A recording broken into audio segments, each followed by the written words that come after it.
गोपाळा, अरे ज्याप्रमाणे हरणाला कळत नाही की कस्तुरी त्याच्या बेंबीत असते, त्याचप्रमाणे व्यंकट सारख्यांना कळत नाही की दुर्गंधी त्यांच्या चारित्र्यात असते आणि हीच दुर्गंधी एक दिवस त्यांचा जीव घेऊ शकते. आणि या दुर्गंधी पायी आणखीही कुणाचा तरी जीव जाऊ शकतो.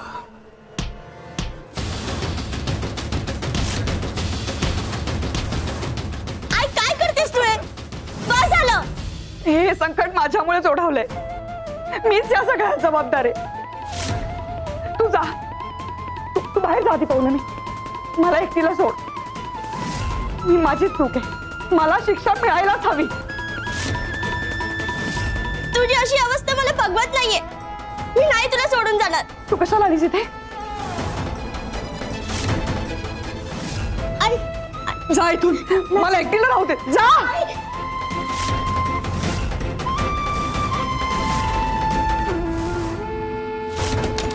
आई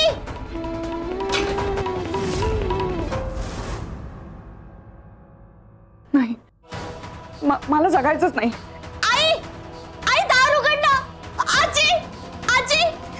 अगं काय झालं? आजी, आईने स्वतःला कोंडून घेतलंय. राधा, ए राधा. मीच माझं आयुष्य संपवण. मला जगण्याचा अधिकार नाहीये.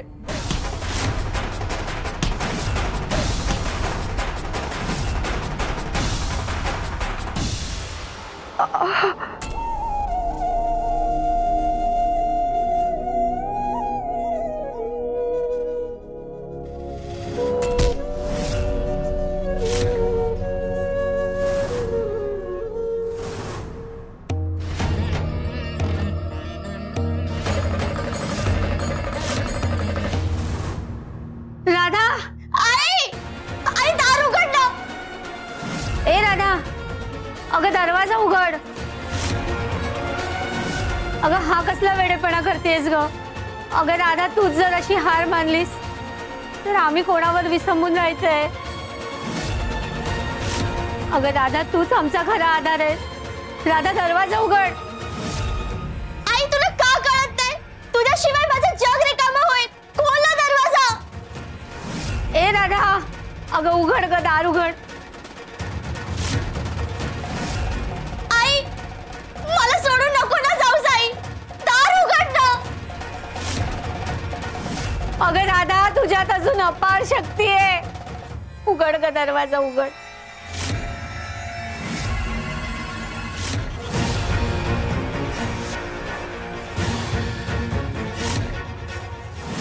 पौर्णमी, आता दरवाजा तोडूया. हो.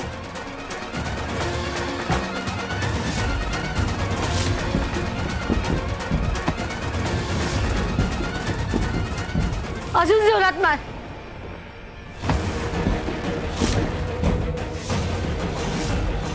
मार.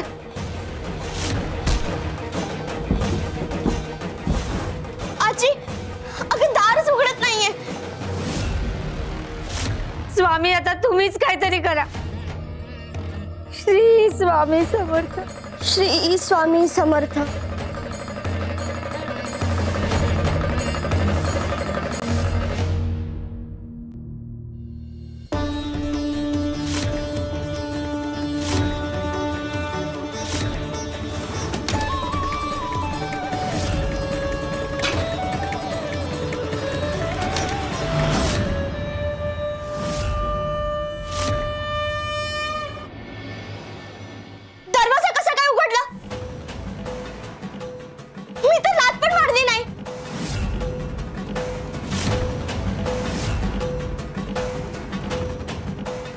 राधा, काय झालं?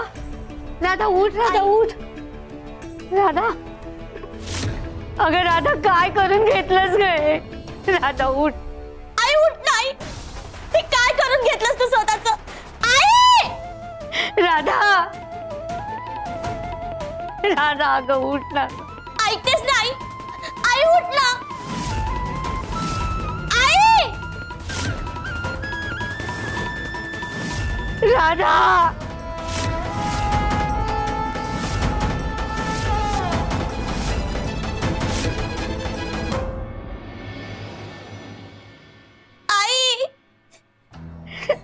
राधा काय झालं?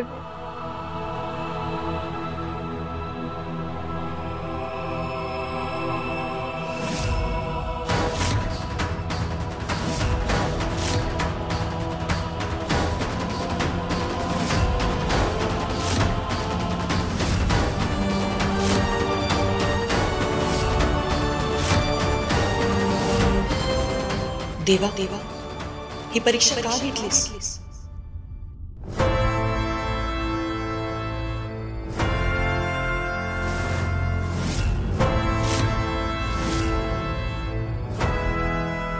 अगं काय ग केलंस हे राधे? अगं राधे आम्हाला सोडून का गेलीस? राधा उठ ना ग राधा. अगं पावलं मी बघ ना ग, राधा उठत नाहीये. पावलं मी, हे काय झालं राधा? आई माझं सगळं जीवन तुझ्यात आहे. आई उठ ना.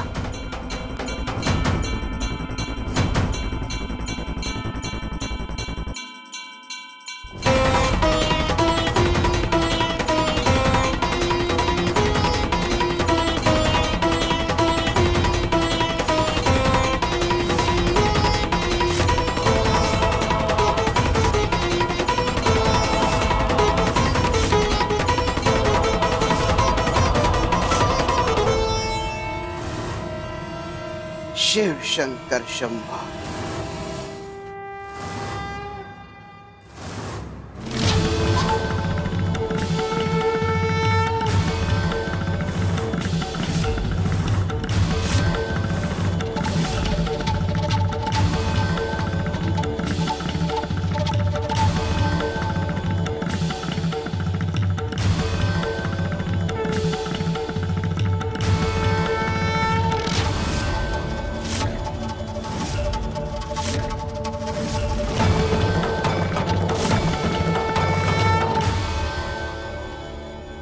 पौलमी, आजी अगं आपली राधा जिवंत आहे. राधाला काही नाही झालंय, जिवंत आहे ती, श्वास घेते ती.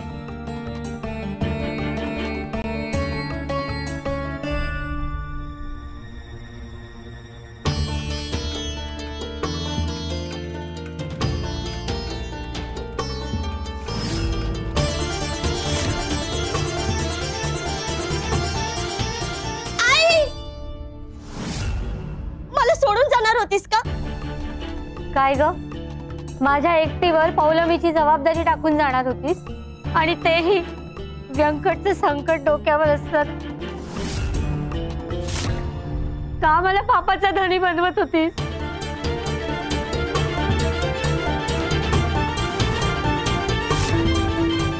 काळ आला होता पण वेळ आली नव्हती, म्हणून आम्ही धावून आलो. पण प्रत्येक वेळी असं होईल असं नाही. विधी लिखित बदलता येत नाही, तेव्हा कर्म चांगली करा. शिवारे शंकर नमामि शंकर शिवशंकर शंभो. हे गिरिजापती भवानी शंकर शिवशंकर शंभो. गोपाळ बुवा, रघुनाथ भाऊंच्या मृत्यूचं गूढ अजूनही उकललेलं नाही. अहो पहा ना, इतके दिवस झाले तरी खून कोणी केलाय याचा काही सुगावच लागत नाहीये. अक्कलकोटातली शांतताच हरवली त्यामुळे. अगदी बरोबर बोलताय बाळप्पा. कुणावर विश्वास ठेवायचा आणि कुणावर नाही हेच कळेनासं झाले. आता रघुनाथच्या मृत्यूमुळं त्याच्या घरावर शोककळा पसरली एवढं मात्र नाही.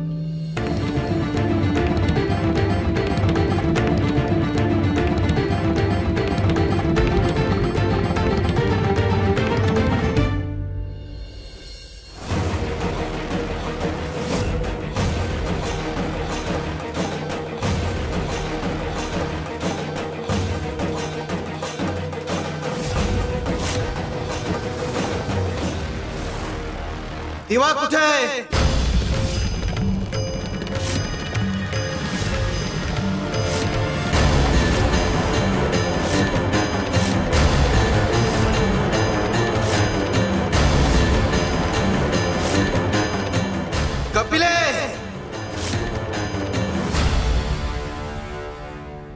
स्वामी बोलवलेत?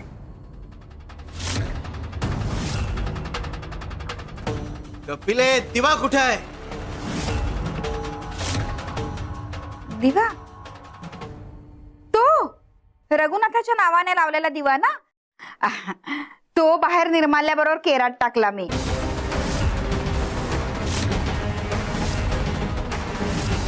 काय आहे अहो, मेलेल्या माणसाचा दिवा फार दिवस ठेवू नये, अशुभ असतं ना, म्हणून आपला नेला बाहेर. आणि तसंही त्याला जाऊन फार दिवस झालेत ना आता, म्हणून. चांगलं काम केलं ना स्वामी मी? कपिले, दिवा कुठे ठेवलाय? पण का? घेऊन ये जा. हो.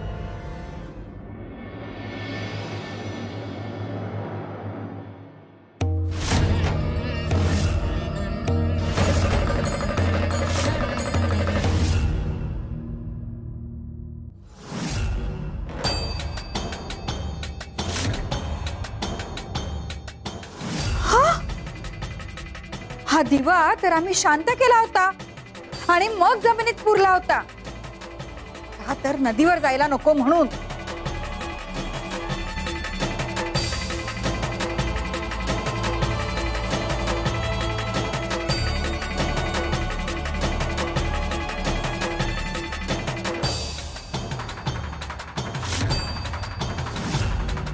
हा दिवा जशाच तसा शांत झालाच नाही, कसं शक्य आहे? कपिले,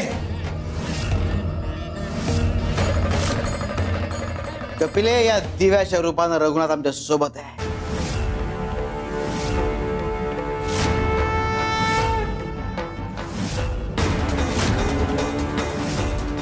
स्वामी, रघुनाथचा मृत्यू झाला नाही असं तुम्ही का म्हणताय? मृत्यू म्हणजे नेमकं काय? आत्मा शरीर सोडून जातो म्हणजे मृत्यू होतो. आता शरीर म्हणजे ती व्यक्ती असते का? आत्मा म्हणजे व्यक्ती.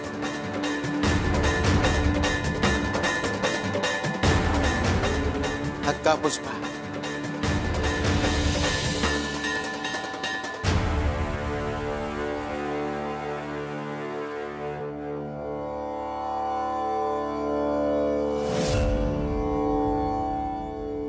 शिव शंकर शंभो.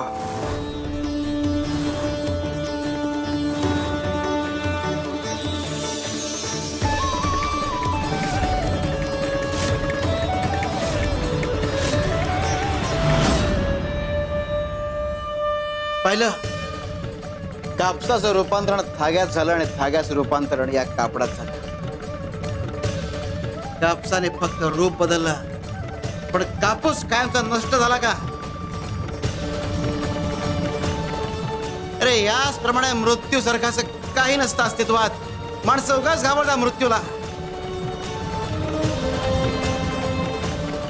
आत्मा एक शरीर सोडतो आणि दुसरं शरीर धारण करतो, आणि हे ज्या दिवशी सगळ्यांना कळेल त्या दिवशी कोणीतरी गेलं या दुःखातून बाहेर पडणं सोपं होईल.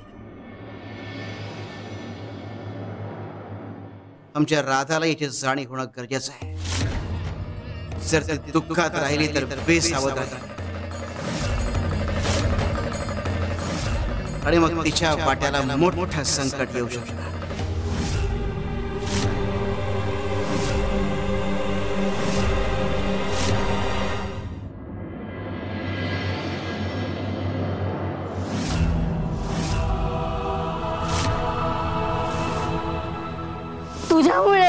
तुझ्यामुळे गेला माझा मुलगा. त्याच्या जवळ जाऊ नकोस.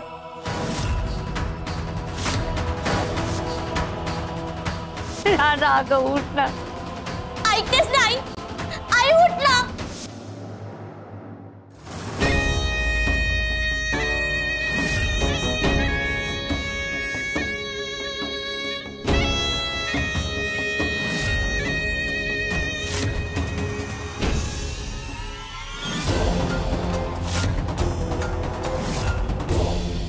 पौलमी,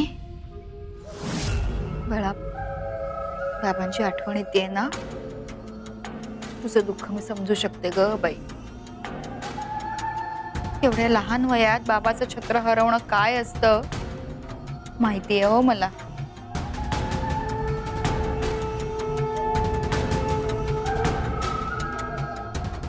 मी ऐकलंय तो व्यंकट म्हणे लग्नाची मागणी घालायला आला होता तुला, हो ना? माझ्या नजरेत एक उत्तम स्थळ आहे आणि त्या मुलाचं नाव आहे व्यंकट.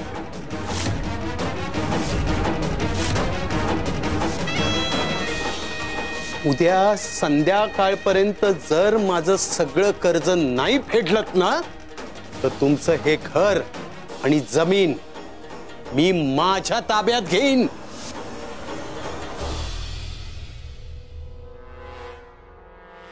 पौलमी, माझ्या ओळखीची एक व्यक्ती आहे, ती तुला मदत करू शकते. तू येतेस का माझ्या बरोबर तिच्याकडे? तुझी भेट घडवून देते मी.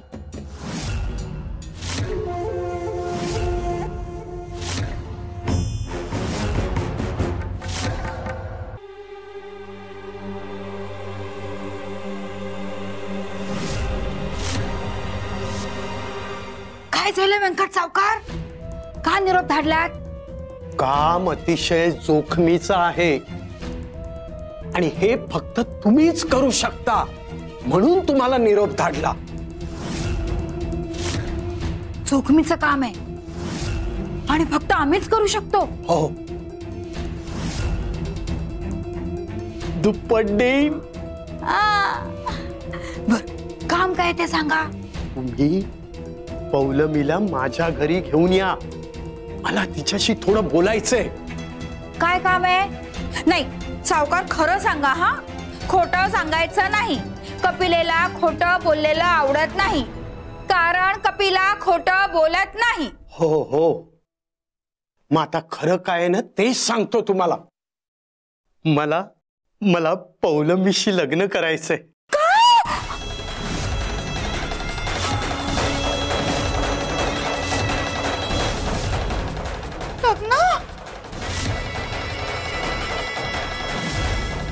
जोखमीचं काम, तिप्पट दाम. नाही कोण म्हणतंय? काम झालंच म्हणून समजा, पण आधी दाम मग काम.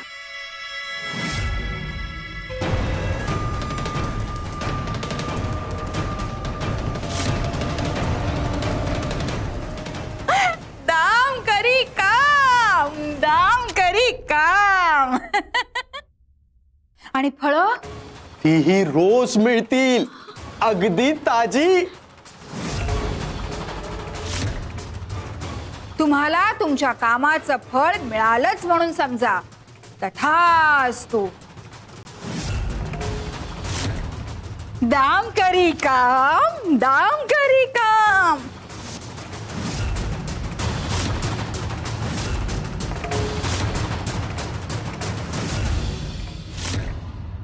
काय ग बाळा, काय ठरवलंस? हो, कोणाची ग माझी बायती? रडू नको हा, सगळं ठीक होईल आता. बरं चल, आपण जाऊयात त्यांच्याकडे. हा चल. श्री स्वामी समर्थ. श्री स्वामी समर्थ.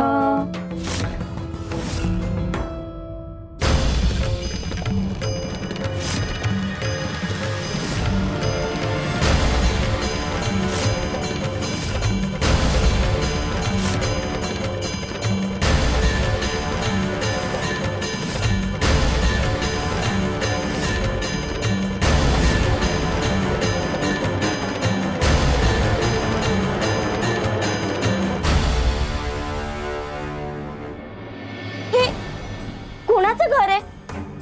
छान आहे ना? हा? कळेल तुला कोणाचं घर आहे.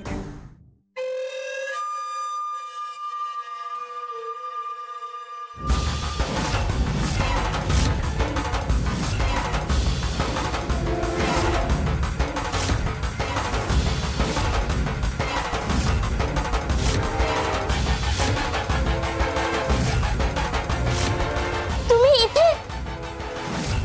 अगं हो, व्यंकट सावकारांचंच घर आहे.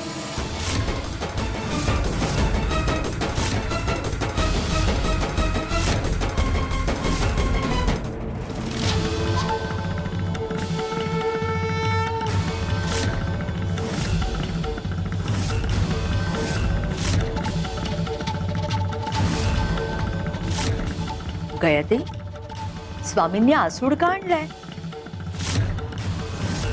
माई, कोणावर तरी आसुडाचे फटके बसणार आहे.